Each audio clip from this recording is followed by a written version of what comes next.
and More Spirit takes over coming past the wire. It will be More Spirit to win the Los Alamitos Futurity by a length and a half. This is just an unbelievable day for Bob Baffert and Mike Smith. They are unstoppable. More Spirit has dominated the Met Mile. He won it by 7 lengths.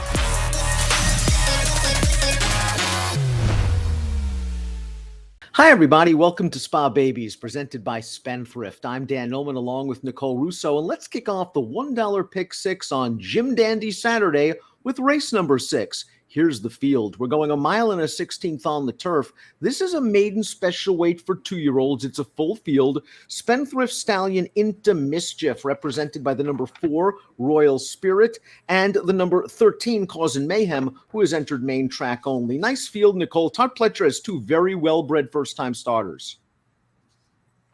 He does, and looking at their work tab and work patterns, it looks like they may have worked together recently. So as always, I will encourage you to check out the Clocker reports produced by our colleague Mike Walsh and his team for insights into not just how fast these horses are working, but how they're doing it, who got the better of their workmate, all of those insights that are so important with these first-time starters that you're trying to separate.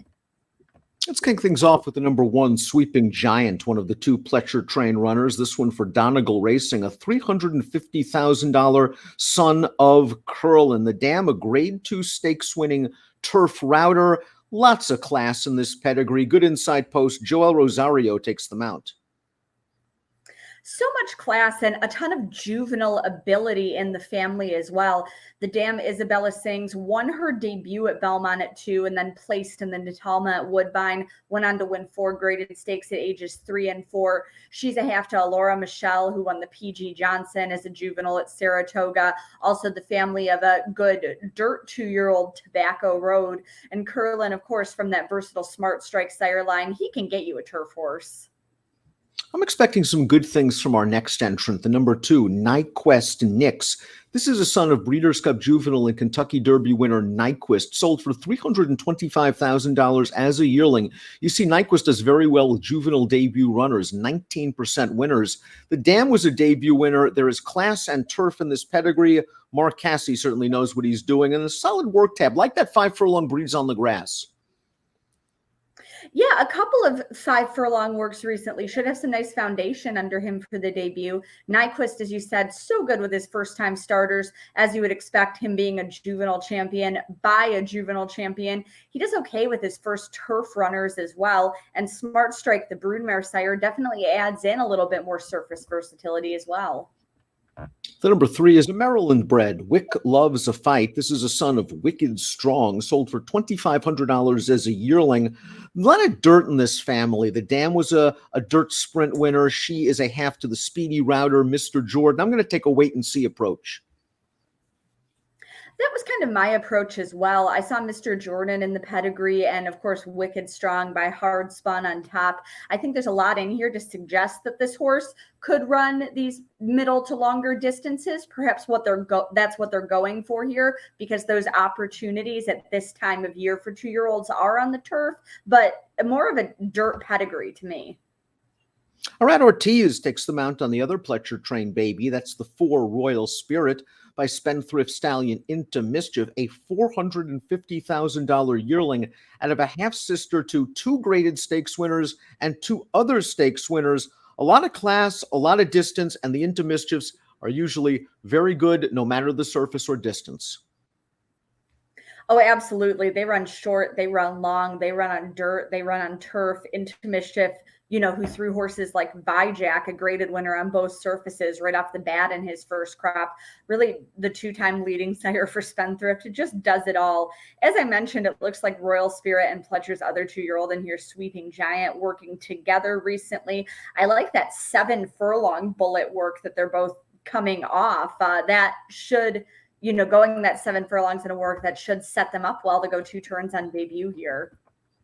Stellar Tap the 5 has entered main track only, so we'll move to one of the horses with prior racing experience. The number 6, Dowagiac Chief, is by Cairo Prince, a $100,000 weanling, sold for $110,000 as a yearling.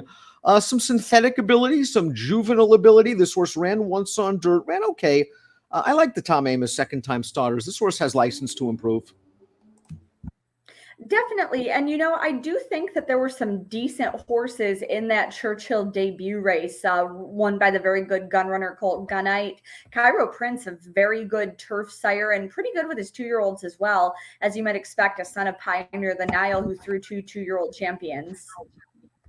Number 7 is 02035. And let's watch the career debut. We're going to watch 02035's pedigree card real quick. Here's the debut. Down towards the inside, this is a nice first out effort. 42-1 for 02035. Saved ground at the back of the pack, cut the corner into the stretch. And once he gets into the clear, this Union Rags filly really finishes with interest. Yeah, and he's going to have to get some pace to run at here. That said, he did throw up a solid 71 Buyer's speed figure. Looks like a terrific turf family and terrific route family to me, by Belmont winner Union Rags, who's from the family of Declaration of War, over a Galileo mare from a classy family. Up next is the number 8. That's Limited Liability, a first-time starter trained by Shug McGahee by turf champion Kitten's Joy. And this is just all turf and class in the pedigree. The damsel to Onus, a graded stakes winning router. Limited Liability. Shug usually takes his time with these firsters, but this is a nice pedigree. Absolutely. The Kitten's Joys, all they want to do is route on turf. It's a terrific stamina influence. It's a terrific turf influence, sire line. Classy female family, as you mentioned, the family of Ironicus and others. Definitely a route family, but I think horses from this family usually want a little bit of time to develop. Up next is the most experienced horse in the race, the number 9, Ardoc. 3 starts, 3 off the board finishes. Ardoc obviously has to improve here. A $1,000 yearling by Gio Ponti. Had a little bit of traffic last time out on the turf. I think he ran a little better than it looks, but he's facing some big boys and heavy hitters at Saratoga. Yeah, but I do think that it's interesting that this horse has so much experience already, and that the Ridgeling is already running back at this meet, already with a route start under his belt. You would think he definitely has, a really solid foundation here. Numbers 11 through 14 entered for main track only, so we'll move to the 10. Dr. Davis, far outside post position, could be a hindrance for this first-time starter by Breeders' Cup Mile winner Tourist, the Dama Stakes winner on synthetic. The post is not easy to overcome, especially for a first-time starter. Bill Mott having his usual excellent meet at Saratoga. Oh, absolutely. Bill Mott having a terrific meet. I really like Tourist as a stallion prospect, still early in his career here. Really well-bred Breeders' Cup Mile winner who got kind of a sneaky good book, some good support early on. Dr. Davis will have to overcome that outside draw, though, on a narrower turf course with a short run into the first turn with a lot of inexperienced horses. Top pick time for race number 6, the kickoff leg of the dollar pick 6 on Jim Dandy's Saturday. 02035 is number 7 in race number 6. And that's where you're going, Nicole.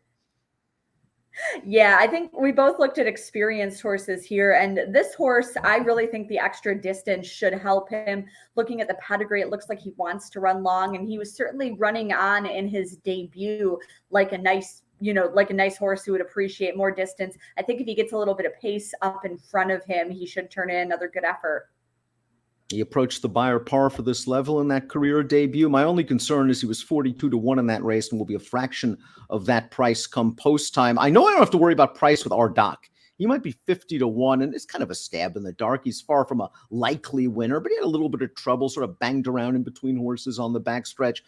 Again, not a likely winner, but a horse that I think can outrun his odds. I'm very interested in Nicole's horse. I'm also really interested in a horse I want to use is the 2, Nyquist Nix, a firster for Mark Casse. 7-8-1-10 for Nicole, 9-7-2-3 for me. It's SpaBabies on a big Saturday at Saratoga, and our coverage all meet long, presented by Spendthrift.